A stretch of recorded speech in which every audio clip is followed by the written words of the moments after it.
안녕하세요. 그러면 아까 이제 동일한 이야기인 것 같은데 이제 매입 채무 그거하고 미지급금 요것도 매출의 일정 비율로 또 그 이상이면 좋지 않다는 이야기를 하셨잖아요. 그렇죠. 그건 이제 아까 똑같은 개념이죠. 뭐 예를 들어서 10억 원 정도를 매출을 했는데 미결제 금액이 뭐 7억 8억이라고 하면 사실 그 회사는 정상적으로 운영된다고 볼 수가 없겠죠.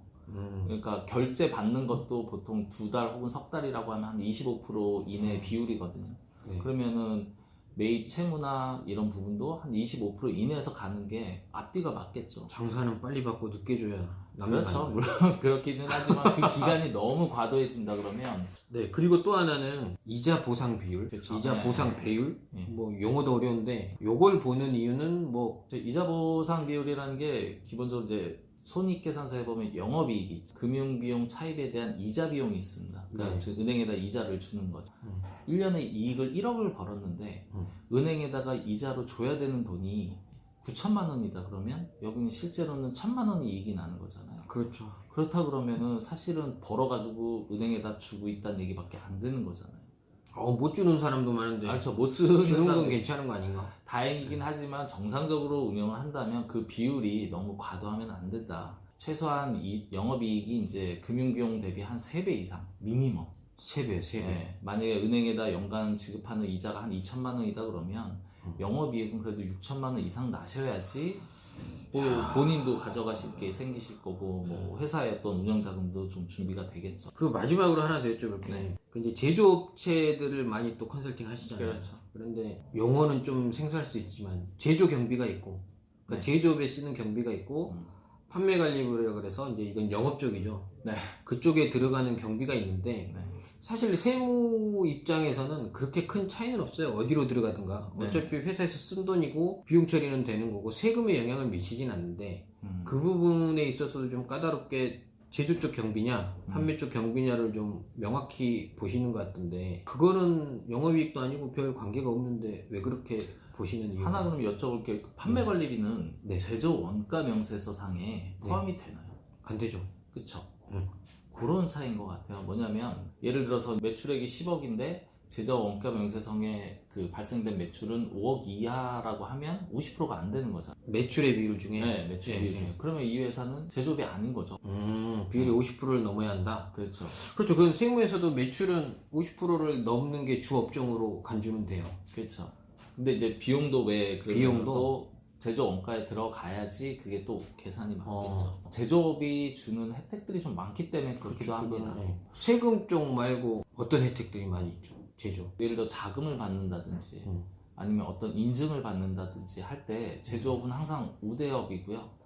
그다음에 국가 기반 산업. 그렇죠. 네. 그리고 뭐 어떤 업은 안 된다 하는 제외 업종들이 항상 존재하는데 건설을 좀 기피하시더라고요. 뭐 아니 꼭 그런 건 아니고요. 왜 솔직히 말해 건설 별로 안 좋아하시죠? 아니요. 건설 요즘 경기 괜찮습니다. 예. 판매 관리비보다 제조 원가에 좀 포함되는 게 뭐 유리하다는 표현은 좀 맞지는 않는 것 같고 그렇게 쓰는 게 좀 정상적으로 좋겠다는 그렇죠. 거는 판매 관리비는 가감이 좀 있는 것 같아요. 실제로 접대비도 그 판매 관리비에 들어가잖아요. 네. 그렇죠. 그러면서 근데 이제 접대비도 제조 경비도 있고 물론 판관 그렇죠. 경비도 예, 있는데 그렇죠. 근데 보통은 영업 쪽에서 많이 쓰죠. 오늘 이렇게 질문 받다 보니까 네. 제가 뭐 세무를 통해서 이걸 이렇게 바꿔달라 이런 개념은 전혀 아니고요. 예. 완전히 없진 않지만 뭐. 굳이 세무적으로는 중요하진 않지만 그렇죠. 뭐 세금이랑 관련은 없지만 업체 입장에서는 금융기관이라든지 입찰이라든지 어떤 등급을 매길 때 네. 필요한 부분이라 그러면 정확하게 맞춰가는 것도 좋지 않나 싶습니다. 그리고 이번에 생각나는데 지금까지 과거와는 다르게 올해 가장 또 많이 물어보셨던 게 인건비가 늘었냐는 거였어요. 지금까지 한 번도 저한테 그런 말씀을 물은 적은 없는데 올해 들어 희한하게 그렇죠. 인건비가 늘었냐 이 부분을 보시던데 일단은 인건비가 는다는 거는 고용을 밀리는 경우가 첫 번째고요. 네. 그 다음에 두 번째는 급여가 상승했을 경우. 그 두 가지 말고는 인건비가 늘 수가 없겠죠. 그렇죠. 이 두 가지는 지금 현 정부의 정부의- 가장 중점 사항이 아닌가 싶습니다. 근데 그걸 해서 인건비가 오른 데가 지원 대상이 된다는 거 아니에요? 똑같은 심사를 할 때 우선 심사가 될 수 있습니다. 야 이거는 저부터 완전 거꾸로 가는 건데 왜 그렇죠? 사업하시는 분들은 네. 동일한 매출이라고 가정했을 때 예, 예. 인건비가 늘면 장사를 못 하는 거잖아요. 어떻게 보면. 그렇죠. 근데 그거를 가점을 줘서 더 좋아한다. 정부의 정책이니까 어쩔 수 없겠지만 말이 안 되는 거 아니에요? 근데 만약에 동일한 매출이면 주고 싶어도 못 주겠죠. 사람을 줄이니까. 아니에요. 최저임금이 올랐잖아. 그렇죠. 예, 그러니까 최저임금이 올랐기 때문에 반영상 동일한 인원이라 그러면 당연히 오를 수밖에 없는 거고요. 여러 가지 형태의 고용 지원금도 사실은 정부에서는 많이 지원을 하거든요. 그렇다면 그 이유가 뭐겠어요? 고용을 확장하기 위해서 하는 건데 그렇다 그러면 업체 입장에서도 급여 비용이나 이런 것들이 늘어나는 게 정상적인 흐름이죠. 저는 좋아하지 않는다는 사실을 일단 밝혀드리면서 뭘 좋아하지 않는다고? 네? 아니 급여 비용 이게 느는 거? 너무 네. 행정 편의적이지 않나. 실제로 일자리가 느는 것도 아니고 음. 오히려 저는 정말 이러면서 일자리가 줄어드는 걸 더 많이 보고 현실로 겪고 여기서 삐 처리해야 될 것 같아요. 네 여기까지 하고 그리고 이제 그런데 지금까지 저희가 쭉 이야기한 것 이걸 꼭 다 맞추라는 건 아니잖아요. 아, 당연하죠. 사실 오픈에서 이 시즌에 말씀을 드리는 건 어떤 행위를 오래 하시면서 애로사항이 걸린 분들은 네. 이제 아셔야죠. 그러면 내년을 위해서 준비할 수 있는 부분들은 준비하자는 거죠. 가령 예를 들어서 가지급금이나 가수급 문제가 있다라고 하면 그렇죠. 그건- 회사에서 임의로 빼가는 게 아니고 내가 급여를 올려서 그런 부분을 해소를 한다든지 뭐 가수금 같은 경우에 증자를 할 것인지 아니면 회사 이익을 빨리 내서 그걸 정리하든지 뭐 방법을 찾아야 될 거고요. 그렇죠. 그 다음에 외성 매출 채권, 뭐 채무 이런 부분은 사실 대표님 입장에서도 항상 매달 혹은 분기 한 번씩은 관리해야 됩니다.